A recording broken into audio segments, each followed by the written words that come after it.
রানী বিলকিসকে বলল, ও রানী বিলকিস, আপনি দেরি করবেন না, আমার সঙ্গে কথা বলার জন্য আমার রাজদরবারে প্রবেশ করুন। রাজদরবারে যখনই রানী বিলকিস প্রবেশ করলো ভয়ে ভয়ে, আর কাঁচের ওপরে যখন পা দিল, এ সময় তার কাপড়টা সে উঁচু করে নিল। নবী সুলাইমান আলাইহিস সালাম দূর থেকে দেখতে পেল না, না না, রানী বিলকিসের পা জিনেদের মতো উল্টো নয়, রানী বিলকিসের পা ঘোড়ার মতো নয়, মানুষের মতোই পা। এরপরে কাপড়টা উঁচু করে আর পা বার করে সুলাইমান নবীর রাজদরবারে কাঁচের ওপর দিয়ে হেঁটে হেঁটে ভয়ে ভয়ে, যেহেতু নিচের দিকে কুমির বেড়ায়, হাঙর বেড়ায়, মাছ বেড়ায়, ভয়ে ভয়ে নবী সুলাইমানের দরবারে পৌঁছে গেল। ও জানেরা, রানী বিলকিসের বসার জন্য একটা চেয়ার রাখা হলো। ওই চেয়ারের উল্টো দিকে রানী বিলকিসের সেই 40 হাত চওড়া, 40 হাত লম্বা, 30 হাত উঁচু সিংহাসনটাও রাখা ছিল। আর 12,000 সেনাবাহিনী, এরা সব পাহারা দেয় বাইরে। এরাও বিরাট বড় ঘাবড়ে গেল দেখে, এটা কেমন সিনারি, কেমন দৃশ্য, এই জায়গাতে গর্ত করে কেমন করে মাছগুলি ঘুরে ঘুরে বেড়ায়। ও জওয়ানেরা, যুবকেরা, ও নবীর উম্মতেরা, নবী সুলাইমানের রাজদরবারে রানী বিলকিস যখন পৌঁছে গেল, হঠাৎ বিলকিস রানীর নজরে পড়ে গেল। তার নিজের সাত নবীকে রাস্তা দেখিয়ে শ্রীলঙ্কা থেকে জেদ্দা পর্যন্ত পৌঁছে দিয়েছিল, এজন্য এই পাখিটাকে মারা চলে না। আর 5ম নম্বরে হলো হুদহুদ পাখি, এটা সুলাইমান নবীর প্রিয় পাখি, এই পাখিটাকে মারা যায় না। সুলাইমান নবীর রাজদরবারে হুদহুদ চলে এসেছে। সুলাইমান নবী বললেন, এ হুদহুদ পাখি, তুমি আমায় না জানিয়ে কোন জায়গায় চলে গিয়েছিলে? উপযুক্ত কারণ বলো।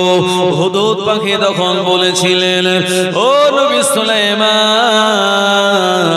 আমি এমন একটা জায়গাতে গিয়েছিলাম যে জায়গা সম্পর্কে আপনি জানেন না, ওই জায়গাটার ধারণা আপনার নাই। নবী সুলাইমান বললেন, কি তুমি দেখে এসেছো? হুদহুদ পাখি আরবি জবানে বলেছিল, ইন্নী ওয়াজাদতু ইমরাতান তামলিকুহুম ওয়া উতিয়াত মিন কুল্লি শাইইন ওয়া লাহা আরশুন আযীম ওয়াজাদতুহা কওমাহা ইয়াসজুদুনা লিশ-শামসি মিন দুনিল্লাহ। ও নবী সুলাইমান, আমি এমন একটা জাতির সন্ধান করে এনেছি, এমন একটা জাতির খবর আপনার কাছে নিয়ে আসলাম, যে জাতিটা আল্লাহ ছাড়া অন্য একজন গায়রুল্লাহর নামে তারা সেজদা করে, আল্লাহ পাকের দরবারে তারা সেজদা দেয় না, তারা সূর্যের কাছে মাথা নত করে, আর তারা সূর্যকে খোদা বলে মানে। এই খবর তো আপনি জানেন না, এই খবরটা আমি আপনাকে এনে দিলাম। নবী সুলাইমান আলাইহিস সালাম বললেন, তুমি কি কথাটা সত্য বলো? এ সময় হুদহুদ পাখি বললেন, সুলাইমান, আমি আমার জবানে যা বললাম 100% খাঁটি কথা। সুলাইমান আলাইহিস সালাম বললেন, আমার রাজ দরবারে তুমি অবস্থান করো, অনেক দিন হয়ে গেল তোমার দ্বারা পানির সন্ধান আমি পাই না, এইজন্য তুমি কিছু পানির সন্ধান করে দাও। ওই জায়গাতে আমার এলাকার মানুষজনেরা, আমার প্রজারা, তারা কুয়া খুঁড়বে। ও মুসলমানেরা আমার, সুলাইমান নবী জামানায় সব জায়গায় পানি পাওয়া যেত না, কোন জায়গায় পানি পাওয়া যাবে মানুষও তা জানতো না। অথচ হুদহুদ নামক পাখিটা, যার চোখ দুটি ছোট ছোট, ওই পাখিটা জমিনের নিচে পর্যন্ত দেখতে পেত।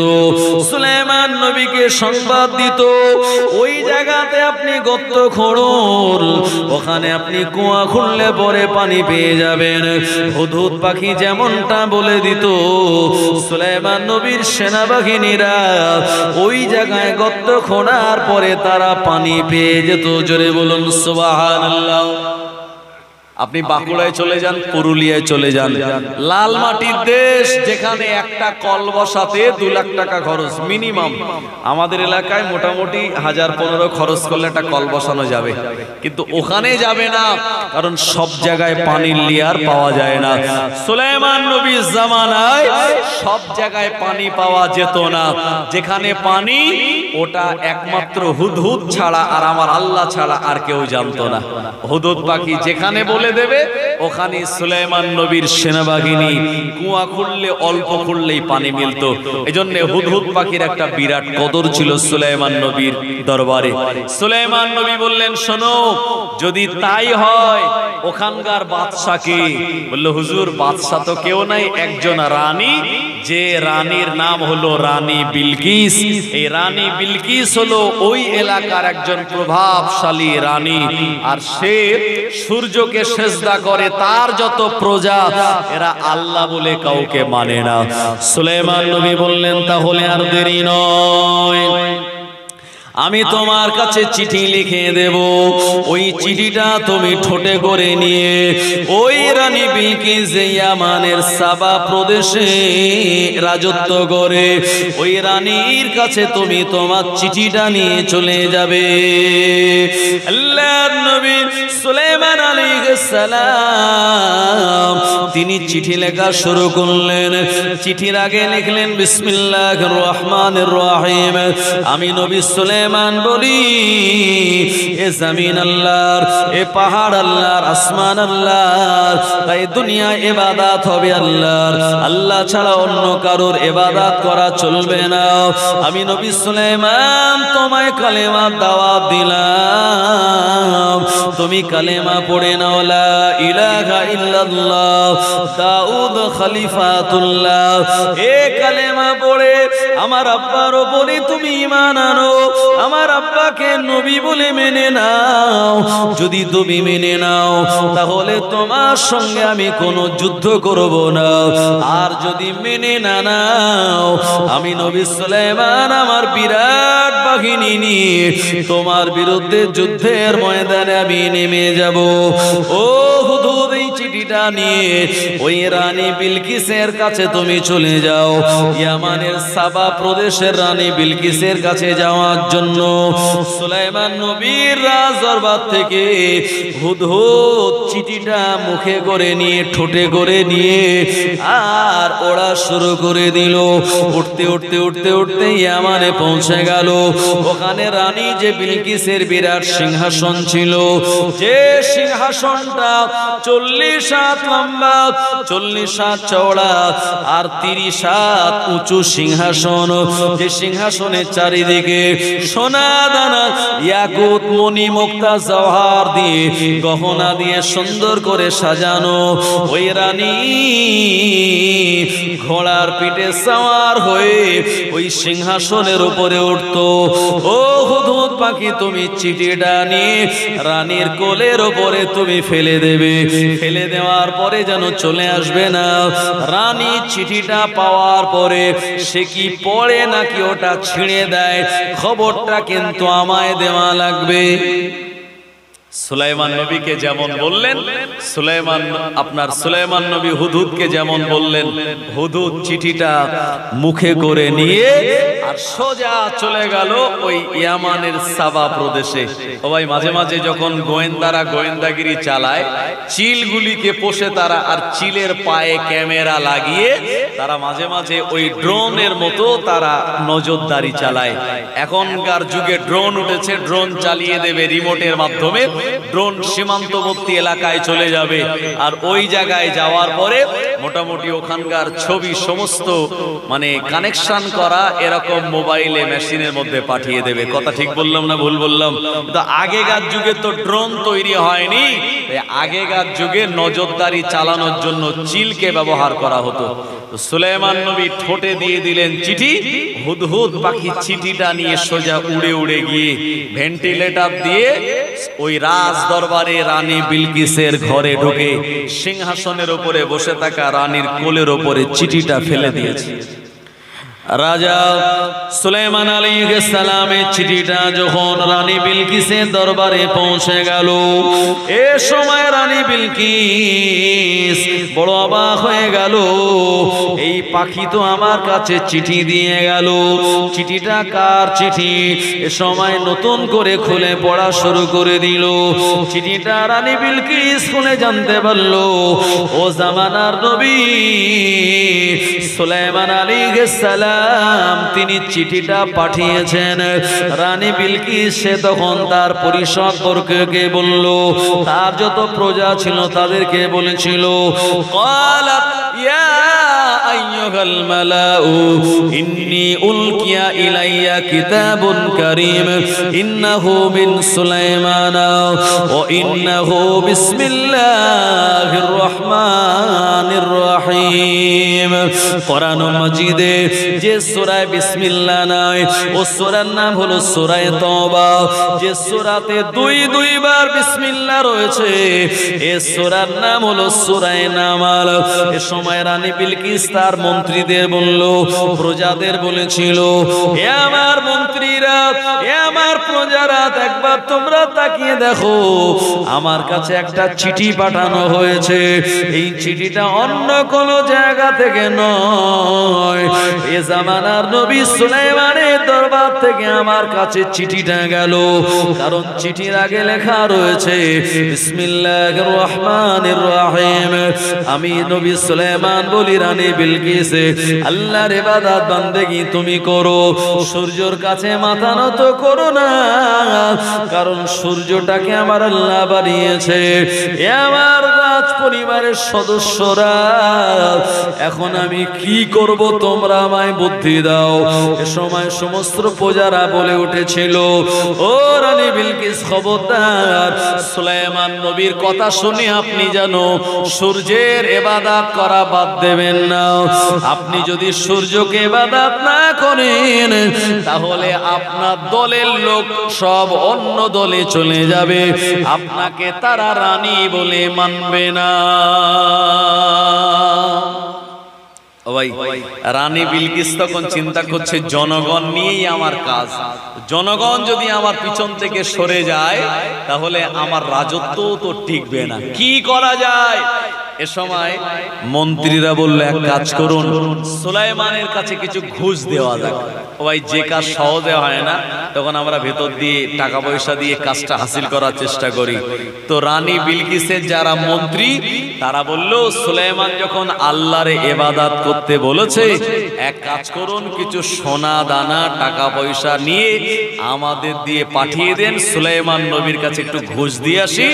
এই টাকা পয়সা পাওয়ার পরে সুলাইমান নবী আপনার আর বিপক্ষে যাবে না। মুসলমান ভাইরা আমার, হুদহুদ পাখিটা সব শুনে নিল। চিঠিটা ফেলার পরে ওপরে একটা জায়গাতে বসেছিল। রানী বিলকিস যা যা কথা তার প্রজাদের সামনে বলল, মন্ত্রীরা যা জবাব দিল, এগুলি শুনে নেওয়ার পরে সুলাইমান নবীর কাছে হুদহুদ পাখিটা চলে এসে বলল, ও নবী সুলাইমান, আপনি তাদের কালেমা দাওয়াত দিলেন, আল্লাহকে আল্লাহ বলে মেনে ইবাদত বান্দেগি করার জন্য বললেন, অথচ রানী আল্লাহর ইবাদত করবে না। রানী চায় আপনাকে ঘুষ দিয়ে আপনার মনটাকে জয় করে নিতে। সুলাইমান আলাইহিস সালাম হুদহুদ পাখির কথাটা শুনে তিনি হাসতে লাগলেন আর বললেন, আমি অপেক্ষা করব রানী বিলকিসের দরবার থেকে কখন আমার কাছে উপঢৌকন আসে। রানী তখন 1200 সেনাবাহিনী মোতায়েন করেছে। কতজন? 1200। এই 1200 সেনাবাহিনী মোতায়েন করে তাদের উটের ওপরে আর ঘোড়ার ওপরে চড়িয়ে আরো শত শত উটের ওপরে সোনা দানা ইয়াকুত মণিমুক্তা দিয়ে বলল, যাও সুলাইমান নবীকে সন্তুষ্ট করে আসো। ও ভাই, রাতের বেলা যদি আমাদের গাড়ির কাগজ গন্ডগোল থাকে, পুলিশ আমাদের মাঝে মাঝে হাত দেখায়, আপনাদেরও দেখায়।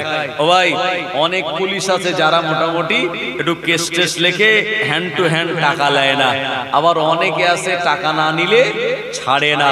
তো দুনিয়ার জমিনে আজকে যারা কেস না দিয়ে টাকা নেয়, ও টাকা কিন্তু সরকারের ঘরে যায় না, ওগুলো কিন্তু পকেটে যায়। কথা ঠিক কিনা? তো এটা কিন্তু ঘুষ, যেটা দেওয়াও হারাম, নেওয়াও হারাম। সুলাইমান নবীকে ঘুষ দেওয়ার চিন্তা ভাবনা করে মন জয় করার একটা বিরাট কৌশল, 1200 বাহিনী নিযুক্ত করে বিশাল ঘোড়া আর উটগুলি সুলাইমান নবীর রাজদরবারে পাঠিয়ে দিল। আর এদিকে হুদহুদ এসে খবর দিয়ে বলছে, হুজুর ওই বিলকিস রানীর দরবার থেকে আপনার কাছে সোনা দানা নিয়ে আসছে। নবী সুলাইমান আলাইহিস সালাম এ সময় আপন সিংহাসনের উপরে বসে বললেন, আর ওই রানী বিলকিসের দরবার থেকে 1200 সেনাবাহিনী এরা মণিমুক্তা ইয়াকুত সোনা দানা নিয়ে সুলাইমান আলাইহিস সালামের রাজদরবারে পৌঁছে গেল। ঢোকার জন্য অনুমতি চাইল। নবী সুলাইমান তাদের অনুমতি দিলেন না। অনুমতি না দিয়ে বললেন, এ রানী বিলকিসের সদস্যরা, এ রানী বিলকিসের মন্ত্রীরা, আমার দরবারে আসতে গেলে ঘুষ দেওয়া যায় না। আমার দরবারে আসতে গেলে আল্লাহর উপরে ভরসা করে আসতে হয়।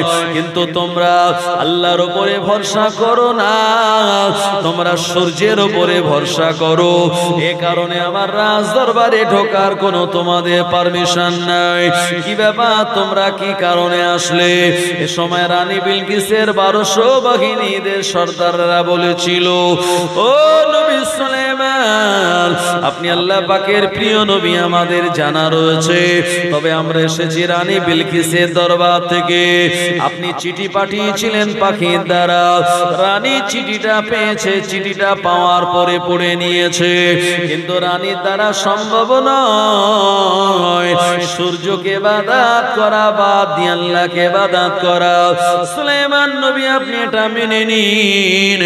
আর আপনার জন্য রানী দেখুন দেখুন কত উটের পিঠে সাজিয়ে সাজিয়ে সোনা দানা পাঠিয়ে দিল, আপনি এগুলি হাদিয়া তোফা হিসাবে নিয়ে নেন। সুলাইমান নবী বললেন, এ রানী বিলকিসের মন্ত্রীরা, না না না, আমায় ঘুষ দিয়ে, আমায় টাকা দিয়ে মন জয় করা যাবে না, আল্লাহর ইবাদত করাই লাগবে। কারণ সূর্যকে আল্লাহ বানিয়েছে, আল্লাহকে বাদ দিয়ে সূর্যের ইবাদত করবে, আর আমাকে ঘুষ দিয়ে এমন অন্যায় কাজ করবে, আমি নবী সুলাইমান জীবনে তা মানব না। সুলাইমান নবী কোনো ঘুষ নিলেন না। ওরা মনটা খারাপ করে রানী বিলকিসের দরবারে চলে যায়। ও নবীর উম্মতেরা, দুনিয়ার জমিনে যত নবীরা ছিলেন, কোন নবীরা কোন টাকা পয়সার বিনিময়ে, সোনা দানার বিনিময়ে কারোর সঙ্গে আপোষ করেন নাই। নবীদের ডিউটি ছিল আল্লাহ পাকের দরবারে আল্লাহর রেজামন্দি হাসিলের জন্য আল্লাহর দ্বীনের দাওয়াতের প্রচার করা। এ সময় 1200 বাহিনী রানী বিলকিসের কাছে গিয়ে বলল, ও রানী বিলকিস, সুলাইমানকে আল্লাহ অনেক সোনা দানা টাকা পয়সা দিয়েছে, আমাদের এক টুকরো সোনা দানা গ্রহণ করা তো দূরের কথা, এমন ঘুষের কথা শুনে রাজ দরবারে তিনি প্রবেশ করতে দেন না। জোরে বলুন সুবহানাল্লাহ। রানী বিলকিস বলল, আরে তোমরাই তো আমারে যুক্তি দিলে যে টাকা পয়সা সোনা দানা কিছু দাও, আমাদের বিরুদ্ধে আর যাবে না, তাহলে এখন উপায় কি? এখন মন্ত্রীরা বলল, রানী এক কাজ করা যায়। কি কাজ? বলল, আপনি তো দেখতে শুনতে খুব ভালো, তো আপনার চেহারা দেখলে পরে হয়তো সুলাইমান আপনার এই ব্যাপারটা ভুলে যাবে, সে কিন্তু আপনার বিপক্ষে আর যাবে না। এক কাজ করুন, আমরা গিয়ে যখন কাজ হয়নি আপনি চলুন, তবে আপনার যে কত পাওয়ার আর শক্তি আছে এটা দেখানোর জন্য বিরাট সেনাবাহিনী পিছনে কিন্তু নিতে হবে। বলল, ঠিক আছে, কিভাবে নেব? তো ওই সেনাবাহিনীর 1200 সেনাপতি সামনে দেয়া হলো, আর এক একজন সেনাপতির আন্ডারে আর 100 জন করে, মানে 1200 ইন্টু 100 কত? 12,000 এই সেনাবাহিনী নিয়ে আর রানী বিলকিস বিরাট সুন্দর সাজে সজ্জিত হয়ে সুলাইমান নবীর দরবারে আসছে তার মনটা জয় করার জন্য। ও ভাই, দুনিয়ার জমিনে যারা নবী হয় তারা জীবনে আমার আল্লাহ ছাড়া অন্য কারোর সঙ্গে কোনো আপোষ করেন না, আল্লাহর আইনের প্রতি তারা অবিচল থাকে। আবার নবী সুলাইমান কোন নবী? যে নবীর দ্বারা আল্লাহ বাইতুল মুকাদ্দাস মসজিদ তৈরি করিয়ে নিয়েছিলেন। একটু জোরে হবে না সুবহানাল্লাহ? এখন 1200 বাহিনী, তাদের সঙ্গে আরো 100 করে, মানে 12,000 বিরাট সেনাবাহিনী, সোনা দানা মণি মুক্তা জওহর যা ছিল সব রানী বিলকিস সুন্দর সাজে সজ্জিত হয়ে একটা মানে ঘোড়ার উপরে সওয়ার হয়ে সেই ঘোড়ার উপরে সুন্দর করে রানীর জন্য বসার ব্যবস্থা, আর সেই জায়গায় থেকে টুকটুক টুকটুক করে সুলাইমান নবীর দরবারে আসছে। আর 12,000 বাহিনী যেখান দিয়ে যাবে পিছনে বিশাল ধুলো উড়বে কি উড়বে না? মরুভূমির ময়দান, এই প্রচন্ড ধুলো ওড়ার জন্য সুলাইমান নবী বলছে পিছনে এত ধুলো কেন? এ সময় হুদহুদ পাখি বলছে হুজুর, ওই রানী বিলকিস আসছে আপনার মনটাকে জয় করার জন্য। এ সময় নবী সুলাইমান আলাইহিস সালাম বললেন, এ আমার রাজ দরবারে থাকা জিনেরা, এ আমার রাজ দরবারে থাকা জিন সম্প্রদায়েরা, কেমন আছো? রানী বিলকিস আসার আগে ওই রানীর সিংহাসনটা আমার কাছে তোমরা এনে দেবে। একজন জিন সে বলল, হুজুর আমার ক্ষমতা রয়েছে, ওই রানী বিলকিস আসার আগে রানীর সিংহাসনটা আপনার কাছে নিয়ে চলে আসব। কতটা সময় লাগবে? বলল খানিকটা সময় আমার দিতে হবে। সুলাইমান নবী বললেন, না না না, ওই রানী আসার আগে আমার অনেকগুলি কাজ রয়েছে। আমার চোখের পলক পড়ার মতো সময়ের ভিতরে কে তার সিংহাসনটা এনে দেবে? একজন জিন দাঁড়িয়ে উঠে বলল, ও নবী সুলাইমান, আমি ইসমে আজম নামক একটা দোয়া জানি। ওই ইসমে আজম নামক দোয়া পড়ে সিংহাসনটা আপনার চোখের পলক ফেলতে যে সময়, ওই সময়ের ভিতরে আপনার কাছে নিয়ে চলে আসবো। জোরে বলুন। চোখের পলক ফেলবেন, এতটুকু সময়ের ভিতরে সিংহাসন চলে আসবে। ভাই সিংহাসনটা কত বড় বলেছি? 40 হাত লম্বা, 40 হাত চওড়া আর 30 হাত উঁচু, হাইটে উঁচু, এত বিরাট বড় সিংহাসন। যে সিংহাসনের চারিদিকে সোনা মণি মুক্তা সব দেওয়া রয়েছে। এত দামি সিংহাসন কোন রাজা বাদশার ছিল না, যেটা রানী বিলকিসের ছিল। আবার ওই সিংহাসন থেকে কেউ সোনা দানা যাতে ছিঁড়ে নিতে না পারে, 7টা পাঁচিল দিয়ে, পাঁচিলের ভিতরে ঘিরে দরওয়াজা বন্ধ করে, তালা বন্ধ করে তার ভিতরে সিংহাসন। চিন্তা করুন কত গার্ড দিয়ে রাখা ছিল এটা। এখন সেই সিংহাসন নিয়ে চলে আসতে হবে। নবী সুলাইমান আলাইহিস সালাম তিনি যখন বলে দিলেন ইসমে আজম তেলাওয়াত করে চোখের পলক ফেলার আগে ওই রানী বিলকিসের সিংহাসনটা ইয়ামানের সাবা প্রদেশ থেকে সুলাইমান নবীর দরবারে নিয়ে চলে আসলো। ও নবীর উম্মতেরা, সুলাইমান নবী বললেন, এ জিনেরা, খানিকটা তোমরা এই বিরাট সিংহাসনের পরিবর্তন করে দাও। সোনা দানা খানিকটা এদিক সেদিক তুলে নিয়ে এই ডিজাইনটাকে পরিবর্তন করে দাও, যাতে রানী বিলকিস এসে তার সিংহাসন চিনতে গিয়ে সন্দেহের মধ্যে পড়ে যায়। সুলাইমান নবী যেমন বললেন, তত মানুষেরা জিনেরা দ্রুত গতিতে কাজ করা শুরু করে দিল। জোরে বলুন সুবহানাল্লাহ। ও নবীর উম্মতেরা, শুধু তাই নয়, সুলাইমান নবীর রাজ দরবারে অসংখ্য জিন ছিল।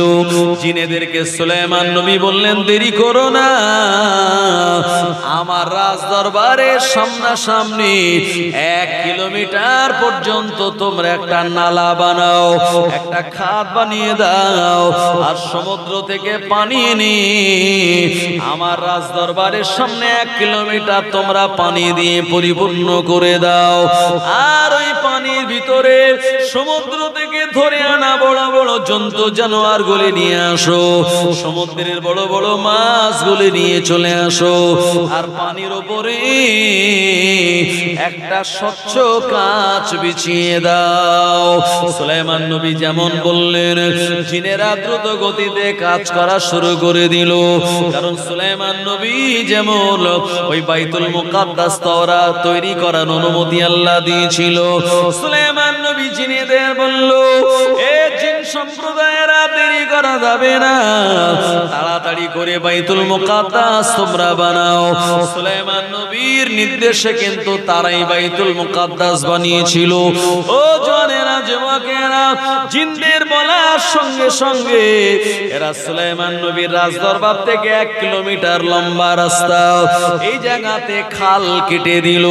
মাটিটা সরিয়ে দেওয়ার পরে সমুদ্র থেকে তারা পানি বহন করে নিয়ে আসলো, আর বড় বড় মাছগুলি ধরে, কুমিরগুলি ধরে, তিমি মাছ ধরে ওই নালার পানির মধ্যে ছেড়ে দেওয়া হলো। জোরে বলুন ভাই, বুঝতে পারছেন কতটা মারাত্মক ব্যাপার? মানে যেটা আমাদের দ্বারা অসম্ভব, জিনেরা দ্রুত গতিতে তাই করলো। সমুদ্রের সব হাঙর, কুমির, মাছগুলো এনে নালায়, মানে ওই ড্রেনে দিয়ে দিল, আর তার উপর একটা স্বচ্ছ কাঁচ। সুলাইমান নবী জিনেদের বললেন, যেখান থেকে পারো কাঁচ এনে এই জায়গায় তোমরা দিয়ে দাও। পানির ওপরে এমন ভাবে কাঁচ দিয়ে দিলেন, আর রানী বিলকিস কিন্তু ওদিকে তার দলবল নিয়ে আসছে, এদিকে পুরো কাজ কমপ্লিট। সমুদ্র থেকে মাছ, গর্ত খনন, পানি এবং ওপরে কাঁচ পুরো রেডি। এখন সুলাইমান নবী ওই দরবার সোজাসুজি 1 কিলোমিটার পিছনে, ওই আপনি হাজারদুয়ারি যাবেন, আপনি ওই মুর্শিদাবাদের খোশবাগে যাবেন, যেখানে রাজা বাদশারা শাসন করত, তো যেখানে রাজা বসতো ওখান থেকে প্রায় 1/2 কিলোমিটার দূরে সোজাসুজি দেখা যায় যে কে প্রবেশ করছে আর কে বেরিয়ে যাচ্ছে। এটা আগেকার যুগের সিস্টেম ছিল। এখন তো সিসি ক্যামেরা, তখন সিসি ক্যামেরা ছিল না বলেই তারা এইরকম একটা সিস্টেম বানাতো। সুলাইমান নবী 1 কিলোমিটার দূর এইরকম মাছ, হাঙর, কুমির গুলো সব পানির ভিতরে। রানী বিলকিসের 12,000 বাহিনী, এরা সোনা দানা নিয়ে সুলাইমান নবীর রাজদরবারের সামনে চলে আসলো। এসে দেখে সুলাইমান নবীর রাজদরবারের সামনে সব হাঙর, কুমির, মাছ বেড়াচ্ছে। আচ্ছা বলুন, এর উপরে কিভাবে যাবে? রানী বিলকিস বলে, সাংঘাতিক ব্যাপার, কত রাজা বাদশার দরবারে গেলাম, জীবনে কোন রাজা বাদশার দরবারে এইরকম পানি আর তার রাজ দরবারে সোজাসুজি এরকম জন্তু জানোয়ার দেখিনি। কিন্তু আমরা কিভাবে সুলাইমান নবীর রাজ দরবারে যাব? নবী সুলাইমান আলাইহিস সালাম তিনি রাজ দরবারের সিংহাসনে, বিলকিস রানী 1 কিলোমিটার দূর থেকে বললেন, ও নবী সুলাইমান, আমি আপনার সঙ্গে দেখা করব, আমি আপনার সঙ্গে কথা বলবো একটি ব্যাপারে, কিন্তু আপনার রাজ দরবারে যাওয়ার জন্য রাস্তা তো ঠিক নাই, আমি কিভাবে আপনার রাজ দরবারে প্রবেশ করব? ও জওয়ানেরা, যুবকেরা, নবী সুলাইমান আলাইহিস সালাম বলেছিলেন, আমার রাজ দরবারে আসতে তো তোমার কোনো অসুবিধা নাই, বিনা বাধায় তুমি চলে আসতে পারো, আমি তোমায় পারমিশনটা দিয়ে দিলাম। কিন্তু রানী বিলকিস এত বড় বড় মাছগুলি দেখে সাহস করে না পা দেওয়ার। রানী বিলকিস ভাবছে পা দিলেই তো পানিতে ডুবে যাবো আমি, কিন্তু পানি থেকে ডুবে যাবেন। ওপরে সুন্দর করে পাতলা কাঁচ দেওয়া রয়েছে। ও ভাই, চীনের লোকের একটা ব্রিজ বানিয়েছে, যে ব্রিজটা হলো কাঁচের তৈরি, ঝুলন্ত ব্রিজ, আর ওখানে পা দিলেই ফেটে ফেটে যাওয়ার মতো একটা সিনারি তৈরি হবে। যারা হাড় দুর্বল তাদের ওই জায়গায় যখন তোলা হয়েছে, ওপরে উঠে তারা কান্নাকাটি জুড়ে দিয়েছে, আমারে তাড়াতাড়ি নামাও, এই খাদের মধ্যে আমি পড়ে যাব। কিন্তু পড়বে না, এমন ভাবে বানিয়েছে। আর সুলাইমান নবীর রাজদরবারে জিনেরা এমন ভাবে রাস্তা বানালো, রানী বিলকিস একবার সামনে এক পাশে তো দুপা পিছয়। এটা করার কারণ কি?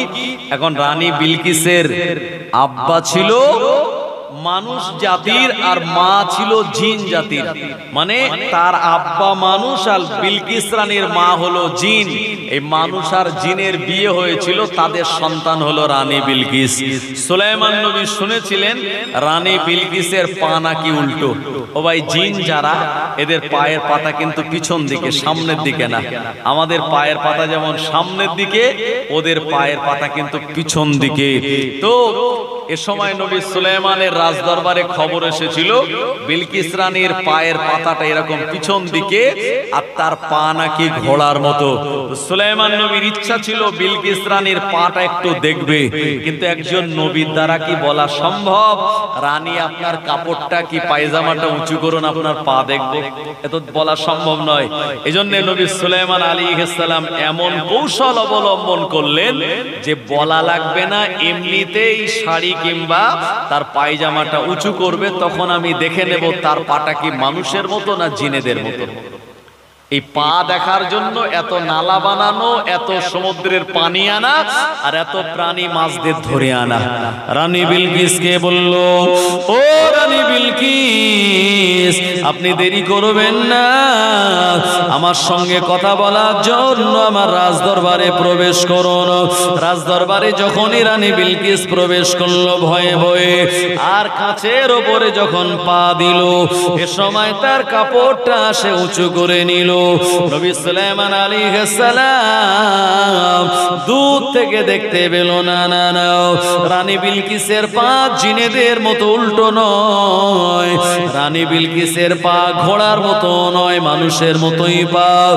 এরপরে কাপড়টা উঁচু করে আর পা বার করে সুলাইমান নবীর রাজদরবারে কাঁচের ওপর দিয়ে হেঁটে হেঁটে ভয়ে ভয়ে, যেহেতু নিচের দিকে কুমির বেড়ায়, হাঙর বেড়ায়, মাছ বেড়ায়, ভয়ে ভয়ে নবী সুলাইমানের দরবারে পৌঁছে গেল। ও জানেরা, রানী বিলকিসের বসার জন্য একটা চেয়ার রাখা হলো।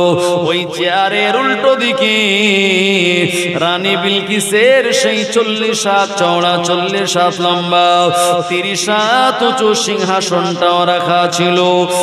আর 12,000 সেনাবাহিনী, এরা সব পাহারা দেয় বাইরে। এরাও বিরাট বড় ঘাবড়ে গেল দেখে, এটা কেমন সিনারি, কেমন দৃশ্য। এই জায়গাতে গর্ত করে কেমন করে মাছগুলি ঘুরে ঘুরে বেড়ায়। ও জওয়ানেরা, যুবকেরা, ও নবীর উম্মতেরা, নবী সুলাইমানের রাজদরবারে রানী বিলকিস যখন পৌঁছে গেল, হঠাৎ বিলকিস রানীর নজরে পড়ে গেল তার নিজের 7টা পাঁচিল বেষ্টিত সেই সিংহাসনের দিকে। রানী বিলকিস বলে, আরে কি ব্যাপার, এই যে সিংহাসন, এটা এখানে কেন? এটা তো থাকার দরকার আমার বাড়িতে, এখানে কেন? সুলাইমান নবী বলছেন, দেখো তো সিংহাসনটা চিনতে পারো কিনা। রানী বিলকিস একেবারে গা দিয়ে তার ঘাম ঝরছে টেনশনে, যে আমি তো 7টা পাঁচিলে তালা বন্ধ করে রেখেছিলাম সিংহাসন, আর ওটা সুলাইমানের দরবারে আসলো কি করে? রানী বিলকিস আস্তে আস্তে উঠে গিয়ে সিংহাসনে হাত দিয়ে দেখে, আরে এ তো আমারই সিংহাসন, কিন্তু তার সোনা দানা, ইয়াকুত, মণিমুক্তা যেগুলি নকশা করা ছিল, এগুলো খানিকটা কেটে কুটে কমিয়ে দেওয়া হয়েছে, মানে একটু পরিবর্তন করে দেওয়া হয়েছে।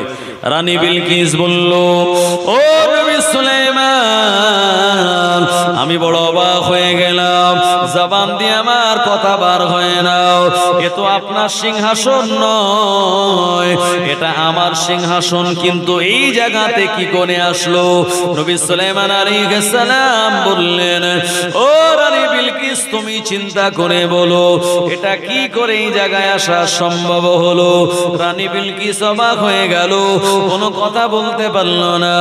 নবী সুলাইমান আলাইহিস সালাম বলেছিলেন, রানী বিলকিস শুনে রাখো, আমার আল্লাহ, আমার আল্লাহ আমায় রাজত্ব দিয়েছে গোটা দুনিয়ার জমিনের। আমি খালি মানুষের নবী নয়, আমি জিনেদের নবী। কীট পতঙ্গ, জন্তু জানোয়ারের কথা আমি বুঝতে পারি। জিনেরা আমার কথায় তারা ওঠে বসে। এ রানী বিলকিস, তোমার এই সিংহাসনটা আমার রাজদরবারে চলে আসার কারণ হলো আমার আল্লাহ ছাড়া তুমি সূর্যের ইবাদত বন্দেগী করো। রানী বিলকিসের আর কোনো কথা বলার জায়গা থাকলো না।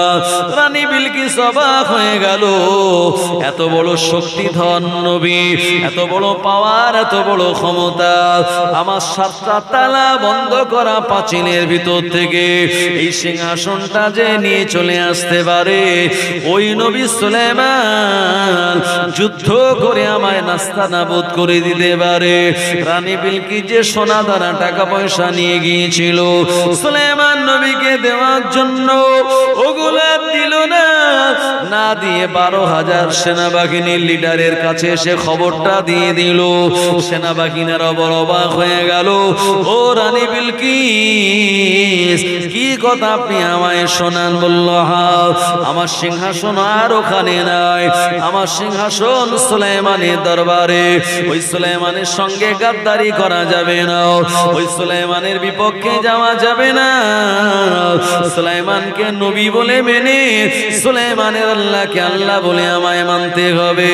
ও জনেরা, যুবকেরা, রানী রাজি হয়ে গেল। সিংহাসন দেখার পরে প্রজারা অনেকেই বেঁকে বসেছিল, কিন্তু না না না, রানী বিলকিস বুঝতে পেরেছিল সিংহাসন যদি সুলাইমানের দরবারে চলে আসে তাহলে তরবারি নিয়ে যুদ্ধ করলে সুলাইমানের সঙ্গে আমার প্রজারা পেরে উঠবে না। রানী বিলকিস দেরি না করে সব সেনাবাহিনীদের কথা উপেক্ষা করে সুলাইমান নবীর উপরে কালমা পড়ে ইমানদার মুসলমান হয়ে গিয়েছিল। জোরে বলুন ও নবীর উম্মতেরা। সুলাইমান নবী বললেন, রানী বিলকিস, আমার দরবারে তুমি এসেছো, তবে ঈমান এনে মুসলমান হয়েছো, তোমার এলাকায় আর তুমি ফিরে যাবে না। যদি তুমি তোমার এলাকায় ফিরে যাও, একদল লোক তোমার বিরুদ্ধে অপবাদ দেবে, তোমাকে তারা কাপুরুষ বলবে, তোমায় তারা ভীত সন্ত্রস্ত বলে গালিগালাজ দেবে। তুমি যদি আমার এলাকায় থেকে যাও, আমি নবী সুলাইমান তোমার নিরাপত্তা দান করে দেব। ও জনেরা, যুবকেরা, রানী বিলকিস ঈমান আনার পরে আর ইয়ামানের সাবা প্রদেশে তিনি আর ফিরে গেলেন না। এ সময় নবী সুলাইমানের রাজ দরবারে তিনি থাকতে লাগলেন। ও জনেরা, কয়েকদিন থাকার পরে আপন এলাকায় যখন গিয়েছিলেন, সুলাইমান নবী তানাকে বিবাহ করার জন্য পয়গাম পাঠালেন। আর রানী বিলকিস সুলাইমান নবীকে স্বামী হিসাবে গ্রহণ করে নিয়ে সুলাইমান নবীর সঙ্গে বিবাহ করে নিয়েছিলেন। জোরে বলুন সুবহানাল্লাহ। ও জনেরা, যুবকেরা, ওই রানী বিলকিসের গর্ভে আল্লাহ পাক অন্য সময়ে সন্তান দান করে দিয়েছিলেন। তবে নবী সুলাইমান আলাইহিস সালামের 100 বিবি, তানার বিরাট যোদ্ধা বাহিনী লাগবে। এমন সময় সুলাইমান নবী যোদ্ধা বাহিনী, সেনাবাহিনী খুঁজে পান না। সুলাইমান নবী আল্লাহ বলেছিল, ও রব্বুল আলামিন আল্লাহ, আমি আমার 100টা বিবির কাছে যাব, তাদের সঙ্গে আমি ফিজিক্যাল রিলেশন করব, তার বদৌলতে আল্লাহ আমায় 100টা বীর যোদ্ধা পুত্র সন্তান দান করবে। সুলাইমান নবী 100 জন বিবির কাছে গেলেন, কিন্তু না না না, একজন ব্যতীত কারোর গর্ভে কোনো সন্তান আসলো না। 10 মাস পরে যখন সন্তান প্রসব পূর্ণ দেখা গেল, ওই সন্তানটা ল্যাংড়া খোড়া।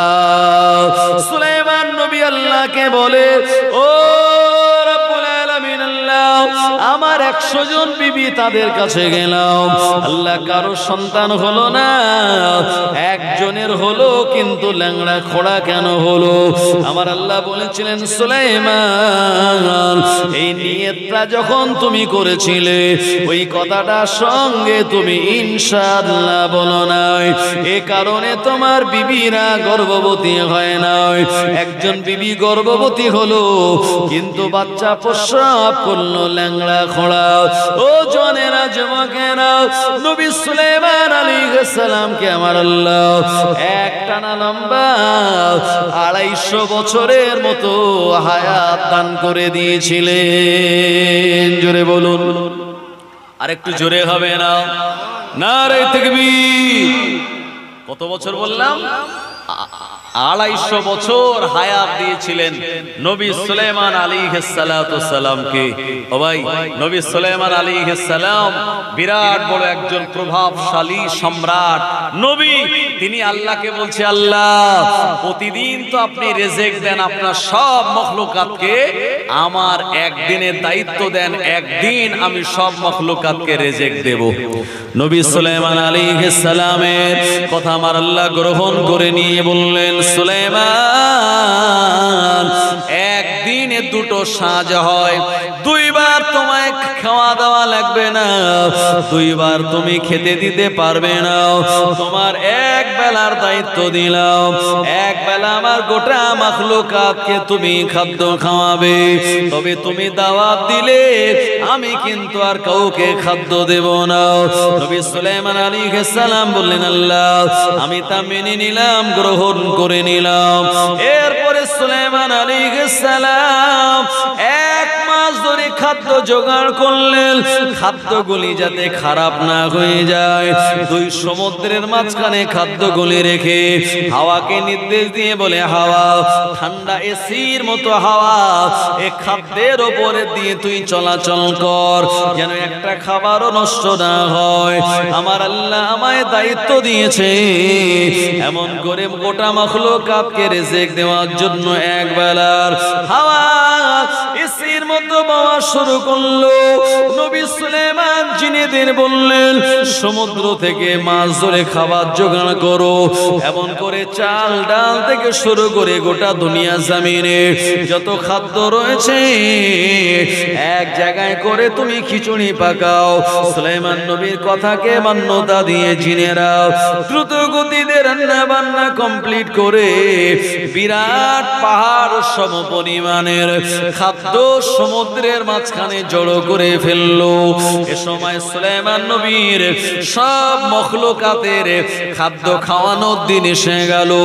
সুলাইমান নবী বললেন, তোমরা সব লাইন দাও, আমি তোমাদের এক এক করে খাবার দেব। মানুষেরা চলে আসলো, জিনেরা চলে আসলো, এমন করে জঙ্গলের জন্তু জানোয়ারেরা চলে আসলো, ছোট ছোট কীট পতঙ্গ চলে আসলো। সবাই বলল, সুলাইমান আজকে দিনের বেলা আল্লাহ আমাদের রিজিক দেবে না বলেছে, তোমার বাড়ি নাকি দাওয়াত, তাই আমরা সকাল সকাল চলে আসলাম, আমাদের তাড়াতাড়ি তুমি খেতে দাও, আমাদের বড় ক্ষুধা লেগেছে। ও মায়েরা বোনেরা, ও নবীর উম্মতেরা, ওই সমুদ্রের ভিতর থেকে বিরাট বড় একটা মাছ এসে বলল, সুলাইমান সারা সমুদ্র আমি ঘুরে ঘুরে বেড়ালাম, আমার আল্লাহ আমায় জানিয়েছে আজকে আমার রিজিক সমুদ্রের মধ্যে নাই, তুমি নাকি দায়িত্ব নিয়েছো, আমায় তাড়াতাড়ি খেতে দাও, আমি ক্ষুধার জ্বালা সহ্য করতে পারি না। সুলাইমান বলল, তুমি তো সমুদ্রের ভিতর থেকে এখন আসলো, এখনই তুমি খাদ্য পাবে না, লাইন দিয়ে দাঁড়াও, যারা আগে এসে আমি তাদের আগে দেব, তুমি লাস্টে এসেছো, তোমায় আমি লাস্টে দেব। এরপরে সমুদ্রের মাছ বলল, এত ক্ষুধা আমার লেগেছে, ক্ষুধা জ্বালায় যদি আমি মারা যাই, কিয়ামতের দিন আল্লাহ পাকের দরবারে তুমি আসামি হিসাবে দাঁড়াবে, কারণ তুমি দাওয়াত দিয়ে আমায় খেতে দিতে পারোনি, আর তোমায় না খেতে দেওয়ার কারণে আমি মারা গেলাম। সুলাইমান নবী বললেন, না না না, এমনটা বলো না, বরঞ্চ তুমি আগে তোমার মতো খাদ্য খেও নাও। ওই মাছ সুলাইমান নবীর কথা শোনার পরে গভীর সমুদ্রের অতল পানির ভিতর থেকে উপরের দিকে উঠে চলে আসলো। সুলাইমান নবীর সেনাবাহিনীরা, জিনেরা যারা 1 মাস ধরে খাদ্য জোগাড় করেছিল সবাইকে খাওয়াবে বলে, ওই মাছ এসে এক গালে সব খাদ্যগুলি খেয়ে নিয়েছিল। জোরে বলুন সুবহানাল্লাহ। সুলাইমান নবী বললেন, হায় রে হায়, সর্বনাশ, এত বিরাট খাদ্য আমি জোগাড় করলাম, একবারে সব তো খেয়ে নিল, উপায় কি? এ সময় মাছ বলল, সুলাইমান, এখনো আমার পেট ভরেনি। আল্লাহ যেদিন আমার দায়িত্ব নেয় রিজিক দেওয়ার, পেট ভরে আমি খেতে পারি, আর তুমি দায়িত্ব নিয়েছো বলে আমার পেটের এখনো কিছু অংশ খালি রয়েছে। ও নবীর উম্মতেরা, সুলাইমান আলাইহিস সালাম ওই মাছের কথাটা শুনে আল্লাহ পাকের দরবারে সিজদায় চলে গেল। আমার আল্লাহকে লক্ষ্য করে সুলাইমান নবী বললেন, ও রব্বুল আলামিন, আল্লাহ আপনি আমার বেয়াদবি মাফ করুন। আল্লাহ আপনি এত বড় রিজিক দাতা আমার জানা ছিল না। আল্লাহ আমি একবেলা দায়িত্ব নিলাম, সব প্রাণী তো দূরের কথা, একটা মাছকে আমি পেট ভরে খেতে দিতে পারিনি। আল্লাহ পাক তুমি বড় দয়াময়। আল্লাহ তুমি জানিয়েছো, ইন্নাল্লাহা ইয়ারযুকু মান ইয়াশাউ বিগাইরি হিসাব। দুনিয়ার জমিনে যত মাখলুকাত রয়েছে, সব মাখলুকাতের রিজিক দাতা বলেন আল্লাহ আপনি। আল্লাহ আমি আপনার কথা মেনে নিলাম, আল্লাহ আমি ব্যর্থ হয়ে গেলাম, আল্লাহ পাক আপনি আমায় ক্ষমা করুন। জোরে বলুন সুবহানাল্লাহ। চিন্তা করে দেখেন, আল্লাহ গোটা পৃথিবীতে সবাইকে রিজিক দেয়, কারোর কম হয় না, অথচ একটা মাছকেও খেতে দিতে পারেনি সুলাইমান নবী। ভাই, জান্নাতে যারা যাবে তাদের প্রথম খাদ্য কি হবে জানেন? প্রথম খাদ্য হবে মাছের কলিজা। মাছের কলিজা হলো প্রথম খাদ্য। আর এটা কোন মাছের কলিজা? সুলাইমান নবীর ওই মাছের কলিজা, যে মাছ সমুদ্রের ভিতর থেকে এসে সব খাদ্য খেয়ে নিল। মাছটা কত বড় বুঝতে পারছেন? সেই মাছের কলিজা ভুনা করে জান্নাতে যারা যাবে আমার আল্লাহ মেহমানদারি করবেন এই মাছের কলিজা দিয়ে। এত সুন্দর টেস্ট যুক্ত খাবার আমরা জীবনে কোনোদিন খাইনি, আর আমরা কল্পনাও করতে পারিনি। জওয়ানেরা, যুবকেরা, আল্লাহর জান্নাতে যারা যাবে তারা সবাই মাছের কলিজা দিয়ে প্রথম এই মেহমানদারি আমার আল্লাহ করাবেন। একটু জোরে বলুন সুবহানাল্লাহ। জওয়ানেরা, যুবকেরা, ও নবীর উম্মতেরা, ও সোনামানিকেরা, আল্লাহ পাকের প্রিয় বান্দা নবী সুলাইমান আলাইহিস সালাম কে আমার আল্লাহ বিরাট বড় রাজত্ব দিয়েছিলেন। তার কারণ হলো সুলাইমান নবী আসরের নামাজ এক সময় তানার কাজা হয়ে গিয়েছিল। কারণ হলো তানার আস্থা বলে অনেকগুলি ঘোড়া ছিল বাবা। ওই ঘোড়াগুলিকে পরিচর্যা করার জন্য, ঘোড়াগুলিকে দেখভাল করার জন্য তিনি গোয়াল ঘরের ভিতরে যখন প্রবেশ করলেন, এদিকে কখন আসরের ওয়াক্ত হয়ে গেল, কখন যে সময়টা গড়িয়ে গেল সুলাইমান নবী তা বুঝতে পারেন নাই। গোয়াল ঘর থেকে যখন বার হলেন দেখতে পেলেন সূর্য পশ্চিম আকাশে ডুবে গিয়েছে। এ সময় সুলাইমান নবী তার প্রজাদের রাগারাগি করে বললেন, তোমরা কেন আমায় খবর দিলে না? আসরের নামাজের সময় চলে যায়। ওরা সবাই বলল, ও আল্লাহর নবী সুলাইমান, আপনি একজন নবী হওয়ার পরে কেমন করে নামাজের খবর আপনায় দেব, কেমন করে নামাজের কথা আপনায় স্মরণ করিয়ে দেব, কারণ আপনি তো নিজেই আমাদের নামাজ আদায়ের জন্য বলেন। সুলাইমান বলল, যে 40টা ঘোড়ার জন্য আমার আসরের নামাজ চলে গেল, ওই ঘোড়াগুলি আর আমি রাখবো না। সুলাইমান নবী জাল্লাদদের বললেন, এ কসাই জাল্লাদেরা, দেরি করো না, আল্লাহর নাম নিয়ে আমার আস্তাবলের ভিতরে 40টা ঘোড়া তোমরা জবাই করে দাও। এমন হুকুম শোনার পরে সবাই অবাক হয়ে গেল। আল্লাহর নবী সুলাইমান সব ঘোড়াগুলি যদি জবাই করে দেওয়া হয়, তাহলে কিসের পিঠে চড়ে আপনি দিনের দাওয়াত দেবেন? এক জায়গা থেকে আরেক জায়গায় আপনি কেমন করে যাবেন? এ সময় সুলাইমান নবী বললেন, আমার আল্লাহ আমায় যেমন ভাবে নিয়ে যাবে তেমন ভাবে যাব। আসরের নামাজ চলে গেল বলে 40টা ঘোড়া জবাই করে দিল। আল্লাহ পাক নবী সুলাইমানের কাজে বড় খুশি হয়ে গেল। ওই 40টা ঘোড়ার বিনিময়ে আল্লাহ ওই হাওয়ায় চলে, বিনা কলে হাওয়ায় চলে থাকতে সুলাইমান এই তক্তাটা আমার আল্লাহ তানায় দান করে দিয়েছিলেন। জোরে বলুন সুবহানাল্লাহ। আর একটু জোরে হবে না? আমার আল্লাহ বলেন, সুলাইমান তুমি এমন করে বাইতুল মুকাদ্দাস বানাও যে জায়গায় আমার বান্দারা ইবাদত বন্দেগী করবে। সুলাইমান নবী নির্দেশ পাওয়ার সঙ্গে সঙ্গে দেরি না করে জিনেদের বললেন, তোমরা পাথর নিয়ে আসো, পাহাড় কেটে কেটে সমুদ্রের তলা থেকে সুন্দর দামি দামি পাথর তুলে আনো, ওটা দিয়ে বাইতুল মুকাদ্দাস বানাও। জিনেদের যেমন নির্দেশ দিলেন, জিনেরা দ্রুত গতিতে সেই নির্দেশ কার্যকর করার জন্য এরা বাইতুল মুকাদ্দাস তৈরি করা শুরু করে দিল।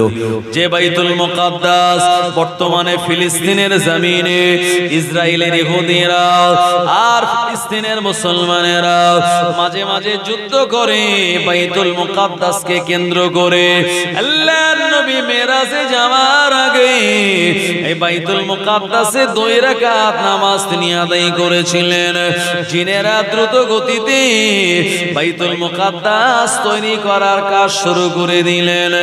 ও জনেরা, যুবকেরাও, একটা সময় কিছুদিন পেরিয়ে যাওয়ার পরে বাইতুল মুকাদ্দাস যখন অর্ধেক তৈরি হলো, সুলাইমান নবীকে আমার আল্লাহ যে হায়াত দিয়েছিলেন ওই হায়াত তানা শেষ হয়ে গেল।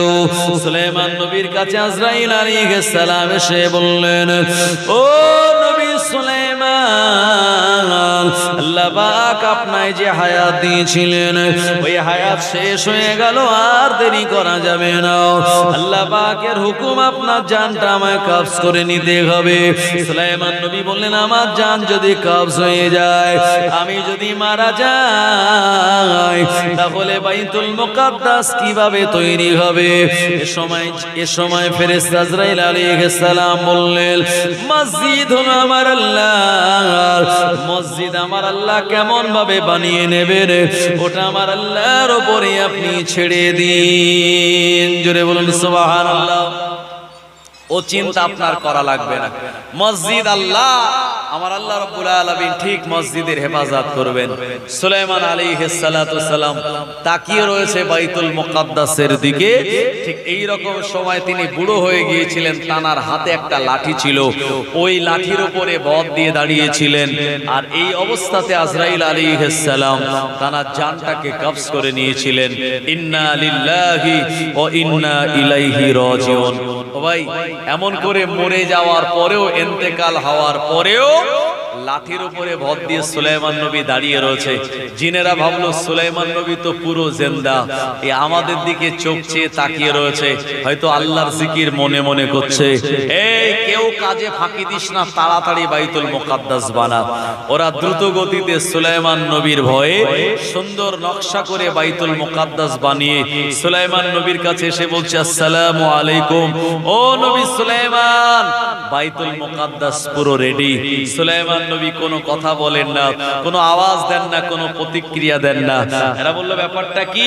দেখা গেল খানিকটা পরেই সুলাইমান নবীর সেই দাঁড়িয়ে থাকা লাঠিতে উই পোকা ধরলো, আর উই পোকা ধরে লাঠিটা খেয়ে নেওয়ার জন্য পুরো লাঠিটা দুর্বল, আর দুর্বল লাঠির উপরে আর শক্তি থাকলো না। সুলাইমান নবীর বডিটা আস্তে আস্তে আল্লাহর জমিনে পড়ে গেল। এ সময় জিনেরা অবাক হয়ে গেল, হায় রে হায়, আরে সুলাইমান নবী তো আজকে মারা যায় না, অনেক আগে মারা গিয়েছে। আমরা তো সংবাদ পাই না, আমরা যদি সংবাদ পেতাম এত কষ্ট করে মসজিদ আমরা বানাতাম না, ফাঁকি মেরে আগে আগে চলে যেতাম। ও জনেরা, মসজিদ হলো আমার আল্লাহর ঘর। আমার আল্লাহ কিভাবে বানিয়ে নেবেন এটা আমার আল্লাহ তিনি জানেন। কথা ঠিক কিনা? দুনিয়ার জমিনে 2004 সালে ডিসেম্বর মাসের 26 তারিখে সকাল 6:15 আমাদের পুকুরের পানিগুলি একটি নড়ে উঠেছিল। আমরা ভাবলাম মনে হয় ভূমিকম্প হচ্ছে। ভাই মনে আছে 2004 সাল 26শে ডিসেম্বর সকাল 6:15। এরপরে আমরা সন্ধ্যাবেলা যখন নিউজ দেখলাম, আমরা দেখেছিলাম ভারতবর্ষের আন্দামান নিকোবর দ্বীপপুঞ্জ আর ইন্দোনেশিয়ার সমুদ্র উপকূলবর্তী এলাকায় বিরাট এক সুনামি বয়ে গেছে। জাপানের ওপর দিয়ে বিরাট এক সুনামি বয়ে গিয়েছে। ও ভাই এই সুনামির তাণ্ডবে বিরাট বড় বড় বিল্ডিং ক্ষতিগ্রস্ত হয়ে জমিনে পড়ে গেল। কিন্তু একমাত্র সমুদ্র উপকূলবর্তী এলাকা ইন্দোনেশিয়া মুসলিম একটা দেশ, ওই দেশে যত মসজিদ ছিল একটা মসজিদেরও এই সুনামির ঢেউতে কোনো ক্ষতি হয় নাই। জোরে বলবেন না? জওয়ানেরা, যুবকেরা, ও নবীর উম্মতেরা, মসজিদ হলো আমার আল্লাহর। এজন্য মসজিদের হেফাজতের দায়িত্বটা আমার আল্লাহ নিয়েছেন। ও নবীর উম্মতেরা, নবী বললেন মান বানা লিল্লাহি মসজিদান বানাল্লাহু বাইতান ফিল জান্নাহ। দুনিয়ার জমিনে কেউ যদি মসজিদ বানায় আমার আল্লাহ ওই ব্যক্তির নামায় আমালে আল্লাহ পাকে জান্নাতে তার বিনিময়ে একটি ঘর বানিয়ে দেন। জোরে বলুন সুবহানাল্লাহ। সুলাইমান আলাইহিস সালাম একজন বিচক্ষণ নবী হওয়ার পরে আমার আল্লাহ তানাকে দিয়ে অনেক বড় বড় কাজ করিয়ে নিয়েছেন। যে সুলাইমান নবীর কবরটা বাইতুল মুকাদ্দাসের পাশে। ও জানেরা, আমার আল্লাহ কোরআনুল মাজিদে কারণে জানিয়েছেন সুবহানাল্লাযী আসরা বিআবদিহি লাইলাম মিনাল মাসজিদিল হারামি ইলাল মাসজিদিল আকসা আল্লাযী বারাকনা হাওলাহু লিনুরিয়াহু মিন আয়াতিনা। এর চতুর্দিকে আমার আল্লাহ অফুরন্ত বরকত আর রহমত রেখে দিয়েছে। কারণ বাইতুল মুকাদ্দাস হলো এমন একটা মসজিদ, এই বাইতুল মুকাদ্দাসের পাশে ইয়াকুব নবীর কবর, সুলাইমান নবীর কবর, দাউদ নবীর কবর, ইউসুফ নবীর কবর, জাকারিয়া নবীর কবর, লূত নবীর কবর, সালেহ নবীর কবর, এভাবে অসংখ্য নবীদের কবর ওই ফিলিস্তিনের বাইতুল মুকাদ্দাসের সরজমিনে। আল্লাহুম্মা সাল্লি আলা সাইয়্যিদিনা। জোরে জোরে তেলাওয়াত করেন আলা আলি সাইয়্যিদিনা।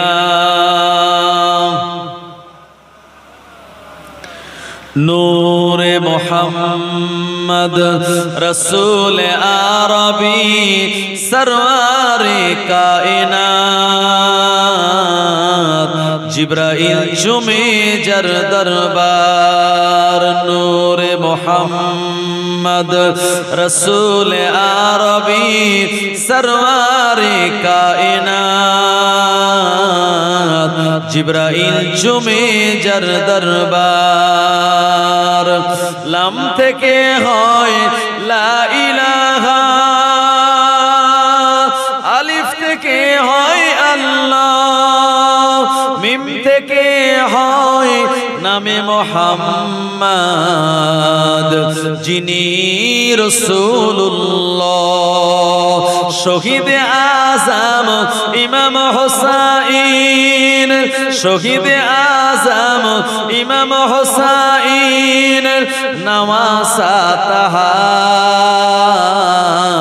জিবরাইল চুমে যার দরবার।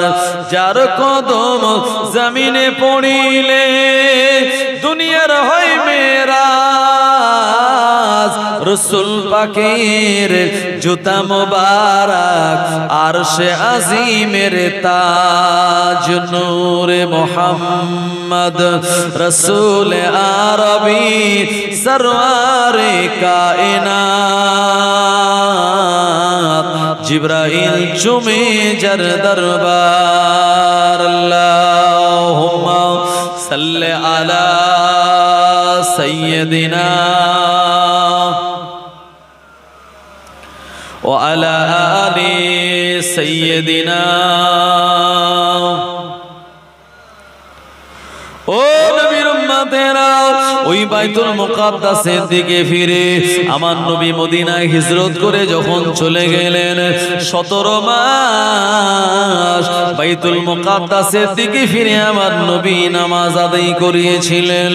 ও সোনা মানিকেরা ও নবীর উম্মতেরা শুধু তাই নয় আল্লাহর নবী মদিনার জমিনে যাওয়ার পরে ইহুদিরা যারা আহলে কিতাব এরা বাইতুল মুকাদ্দাসকে কিবলা বলে মানে আমার নবীর মনে মনে ইচ্ছা ছিল আল্লাহ কাবা বাইতুল্লাহ যদি মুসলমানদের কিবলা হতো না জানি কত ভালো হতো। আমার নবী কথাটা আল্লাহকে বলেন নাই, মনে মনে মনে মনে আমার নবী ইচ্ছা পোষণ করেছেন। নবী আমার বাইতুল মুকাদ্দাসের দিকে ফিরে মদিনার জমিনে জোহরের নামাজ আমার নবী আদায় করতেছিলেন। এমন সময় আমার নবীর উপরে কোরআন মাজিদের আয়াত নাজিল হয়ে গেল। আল্লাহর নবীর উপরে কোরআন মাজিদের আয়াত নাজিল হলো ফাওয়াল্লি ওয়াজহিকা শাতরাল মাসজিদিল হারাম কদ নারা তাকাল্লুবা ওয়াজহিকা ফিস সামাই ফালানুওয়ালিয়ান্নাকা কিবলাতান তারদাহা। ও নবী আপনি বারবার আল্লাহর আসমানের দিকে তাকান। আপনার মনের তাকানোটা আপনার তাকানোর কারণ আমার আল্লাহ জেনেছেন। আপনি আর দেরি করবেন না, আপনার চেহারাটা বাইতুল মুকাদ্দাসের দিক থেকে ঘুরিয়ে আপনি কাবা বাইতুল্লাহর দিকে করে নিন। আমার নবী নামাজ পড়া হালাতে নিজের চেহারাটা ঘুরিয়ে বাইতুল্লাহর দিকে যখন করে নিলেন ওই মসজিদের জায়গাটার নাম হয়ে গেল মসজিদে কিবলাতাইন। আজও মদিনার জমিন ওই মসজিদটা রয়েছে। আল্লাহর হাজী বান্দারা যান ওখানে 2 রাকাত নামাজ পড়ে তারপরে বাড়িতে আসেন।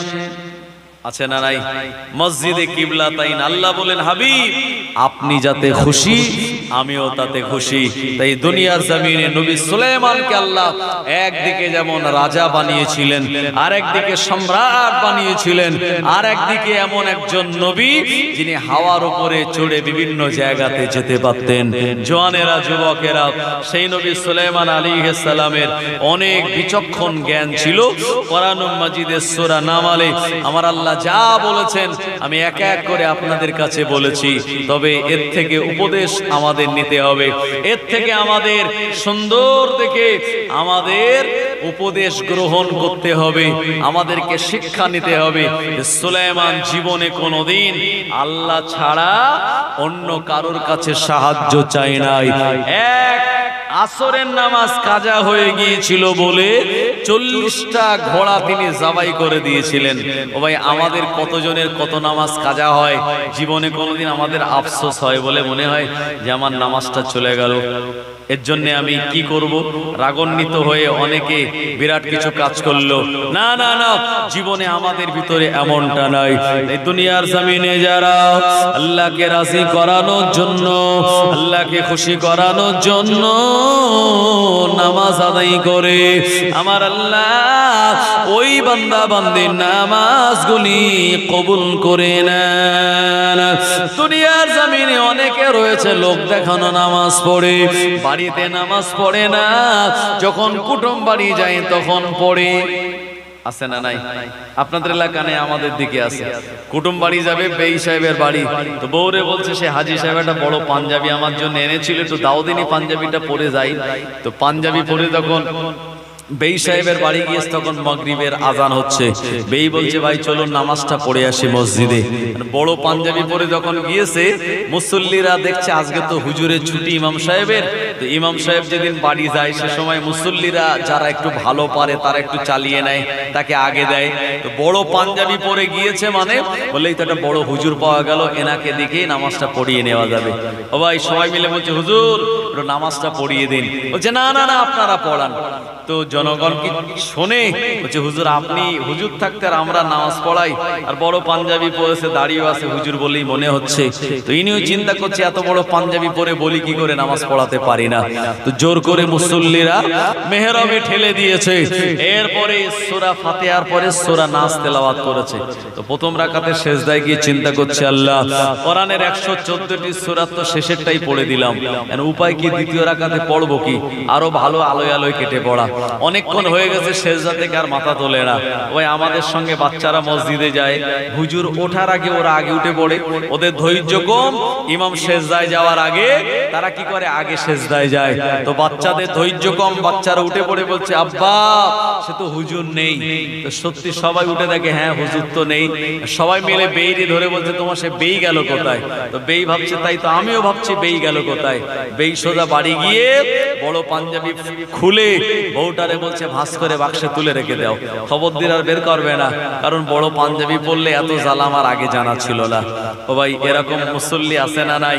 জি, কলমাখানির যখন দাওয়াত পড়ে দেখা যায় খবর লাই বলে দোয়া হবে কখন, তো বলে 12:30টায়। তো মোটামুটি 12টার সময় যায়। আর সকাল 9টার সময় থেকে যারা ছোলা পড়ে, যারা কলমা পড়ে, তারা দেখা গেল 12টায় যখন দোয়া হচ্ছে 12:30টায় কবরস্থানে গিয়ে মুরব্বী মুসল্লিরা যারা সকালবেলা গিয়েছিল তারা আগে আগে কবরস্থানে চলে গেল। আর যারা বেলা 12টায় গেছে তারা আর খানা ডিঙুনি। খানা ডিঙুনি মানে রাস্তার কবর মাঝখানে খানা থাকে কি থাকে না, তো খানা না ডিঙিয়ে রাস্তা দিয়ে পারেতেই আছে। এখন যেই ইমাম সাহেব দোয়া শেষ করেছে এরা দ্রুত গতিতে এসে পুরো প্যান্ডেলে চেয়ার টেবিল ভর্তি। যারা সকাল থেকে কলমা পড়ছিল এরা বলছে আল্লাহ ফেরেশতা ছিল কোথায়। এরকম মুসল্লি আছে না নাই? তবে আপনাদের এলাকায় নাই। জওয়ানেরা যুবকেরা দুনিয়ার জমিনে কাজ যদি অল্প হয় ওটা যেন আল্লাহকে রাজি আর খুশি করানোর জন্য হয়। আল্লাহর ওলি, আল্লাহর ওলি ছোট হুজুর পীর কেবলা রাহমাতুল্লাহ আলাইহি।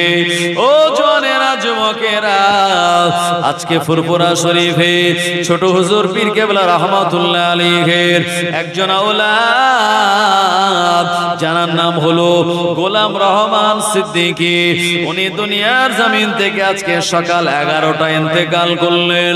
ইন্না লিল্লাহি ওয়া ইন্না ইলাইহি রাজিউন।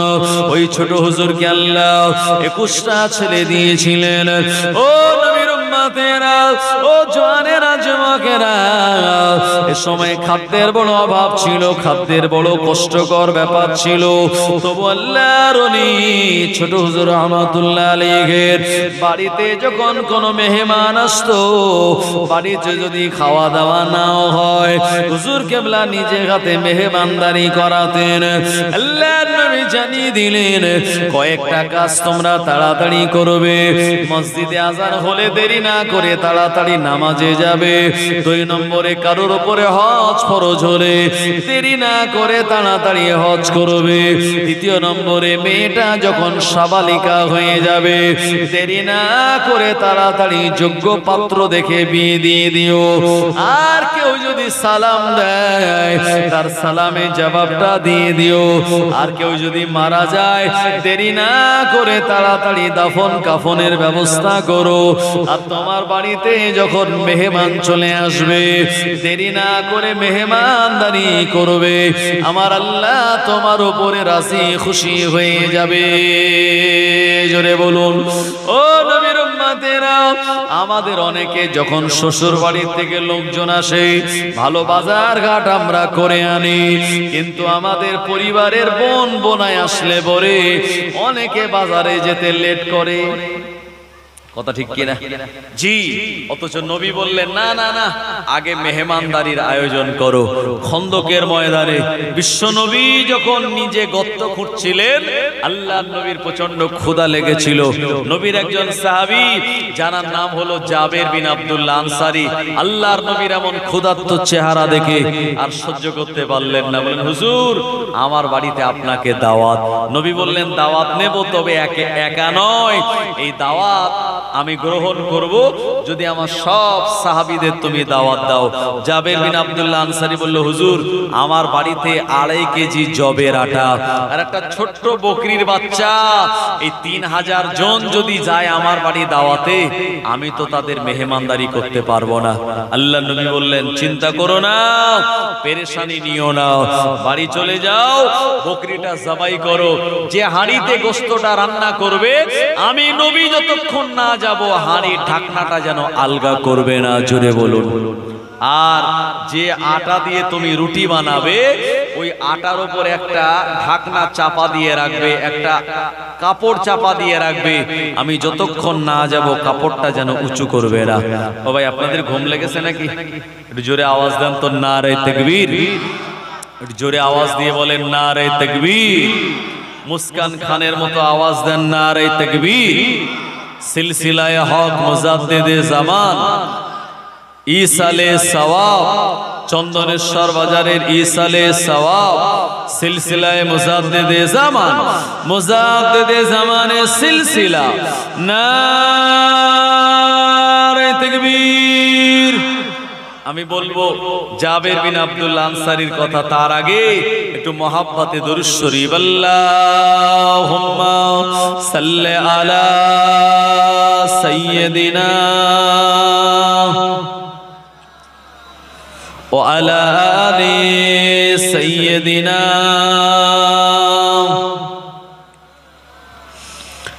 জামানা দিওয়ানা ও গো মা আমিনা, তোমার লালের নাই তুলনা, মাগো তোমার লালের নাই তুলনা। মোদের নবী জন্ম নিলেন যেদিন মক্কায়, শুকনো গাছে ফুল ফুটিল মরুর সাহারায়, ভাই মরুর সাহারায়। মাথা নত করে আল্লাহরই দরবারে, মাথা নত করে আল্লাহরই দরবারে, উম্মতের জানাই শুভ কামনা, মাগো তোমার লালের নাই তুলনা। জামানা দিওয়ানা ও গো মা আমিনা, তোমার লালের নাই তুলনা, মাগো তোমার লালের নাই তুলনা। মেঘমালা ছায়া করে রোদনা লাগে গায়, গরম মরু পায়ের তলায় শীতল হয়ে যায়, ভাই শীতল হয়ে যায়। নূরানি বদনে হাওয়া চলে শনশানে, নূরানি বদনে হাওয়া চলে শনশানে, খেজুর পাতায় ঘেলায় সব ডানা, মাগো তোমার লালের নাই তুলনা। মোদের নবী শুয়ে শুয়ে আকাশে তাকায়, জান্নাতেরই হুর গেলে মান সালাম জানায়, ভাই সালাম জানায়। নবীর এক ইশারায় গাছে এসে সালাম জানায়, নবীর এক ইশারায় গাছে এসে সালাম জানায়। আসমানেরই চাঁদ জাগার খেলনা, মাগো তোমার লালের নাই তুলনা। জামানা দিওয়ানা ও গো মা আমিনা, তোমার লালের নাই তুলনা, মাগো তোমার লালের নাই তুলনা। আল্লাহুম্মা সাল্লি আলা সাইয়্যিদিনা ওয়া আলা আলি সাইয়্যিদিনা। ও নবীর উম্মতেরা, জাবের বিন আব্দুল্লাহ আনসারী রাদিয়াল্লাহু আনহু বাড়িতে চলে গেলেন আর ছোট্ট বকরিটা জবাই করলেন। গোশতটা যখন দানে দানে করেন ওনার চোখে মুখে বড় চিন্তার ভাঁজ। ওনার বিবি বললেন, স্বামী আপনি চিন্তা করেন কেন? জাবের বিন আব্দুল্লাহ আনসারী বলেছিল, এ আমার বিবি, আল্লাহর নবীকে আমি একা দাওয়াত দিতে গেলাম, অথচ আমার নবী 3000 সাহাবে কেরামদের সঙ্গে করে নিয়ে আবার বাড়িতে চলে আসছে মেহমানদারি করার জন্য। আমার বাড়িতে অল্প জবের আটা আর ছোট্ট একটা বকরির বাচ্চা, আমি 3000 সাহাবে কেরাম দিগকে কেমন করে মেহমানদারি করব? মেহমানদারি যদি না করতে পারে আমি বড় লজ্জিত হয়ে যাব। ওনার বিবি বললেন, স্বামী আপনি চিন্তা করবেন না, আল্লাহর নবী যেভাবে বলেছেন সেভাবে আপনি কাজ সম্পন্ন করুন। ও জওয়ানেরা, যুবকেরা, বর আসার কথা ছিল বেলা 2টোর সময়, বর এসেছে বেলা 3টায়, আসার কথা ছিল 100, এসেছে 300। মেয়ের আব্বা টেনশন হবে কি হবে না? গ্রামের লোকের আগে আগে খাইয়ে দিয়েছে, বর আসছে লেট করে, তো বর এসছে বেলা 3টেই, আসার কথা ছিল 100 আর আসে যদি 300, মাথায় হাত এমনি পড়বে। জাবের বিন আব্দুল্লাহ আনসারী চিন্তা করছে, আল্লাহর নবীর একা দাওয়াত দিতে গেলাম, আসছে 3000, কি সর্বনাশ হবে আল্লাহই ভালো জানে। তবে নবী যা বলেছে তা আমায় করতে হবে। ওই গোশতগুলো একটা হাড়ির ভিতরে দিয়ে আর ঢাকনা আলগা না করে ঢেকে দিয়েছে, দিয়ে রান্নায় বসিয়ে দিল। আল্লাহ নবী খন্দকের ময়দান থেকে 3000 সাহাবে কেরামদের সঙ্গে করে নিয়ে হাসি মুখে খুশি মুখে জাবের বিন আব্দুল্লাহ আনসারীর বাড়িতে পৌঁছে যায়। ইয়া রাসূলুল্লাহ, হাবিবাল্লাহ, হুজুর হালান সাহালান, হুজুর আপনি আসুন। আল্লাহর নবী জাবের বিন আব্দুল্লাহ আনসারীর রান্নাঘরে কিচেন রুমের ভিতরে প্রবেশ করলেন আর নিজে হাতে গোশতটা তিনি রান্না করা শুরু করলেন। আল্লাহর নবী নিজের লালা মোবারক নিয়ে ওই আটার মধ্যে দিয়ে দিলেন, যেটা দিয়ে খামির বানানো হলো। নবী বললেন, আমার সাহাবীরা, এই আটার খামিরটাকে তোমরা ঢেকে রাখো বিসমিল্লাহ বলে, আর যত ইচ্ছা তত কাপড়ের ভিতর থেকে তোমরা খামির বার করো, আর আমার সাহাবীদের জন্য রুটি বানাও। আল্লাহর নবী সাহাবীরা নবীর লালা লাগিয়ে দেওয়া ওই আটা দিয়ে খামির গুলে রুটি বানানো শুরু করলো। আমার নবী নিজে ওই রকম সুন্দর করে গোশত রান্না করলেন। রান্না বান্না কমপ্লিট হয়ে গেল। আল্লাহর নবী এ সময় বললেন, আমার সাহাবীরা তোমরা সবাই লাইন দিয়ে বসে যাও, আমার যাবে তোমাদের মেহমানদারি করাবে। সাহাবীরা জাবের বিন আব্দুল্লাহ আনসারীর বাড়ির উঠানে বসে গেল। আমার নবী সাহাবীরা রুটি দেওয়া শুরু করলেন। আমার নবী নিজে হাতে করে গোশত দেওয়া শুরু করলেন। অল্প করে নয়, যতটা গোশত দিলে একজন ক্ষুধার্ত ব্যক্তির পেট ভরে যায় অতটা পরিমাণে গোশত রুটি দেওয়া শুরু হয়ে গেল। একজন দুজন নয়, 3000 সাহাবে কেরামদের থালায় থালায় পাতে পাতে গোশত রুটি পৌঁছে গেল। তখনও পর্যন্ত গোশতের হাঁড়িতে গোশতটা অবশিষ্ট ছিল। জোরে বলুন সুবহানাল্লাহ।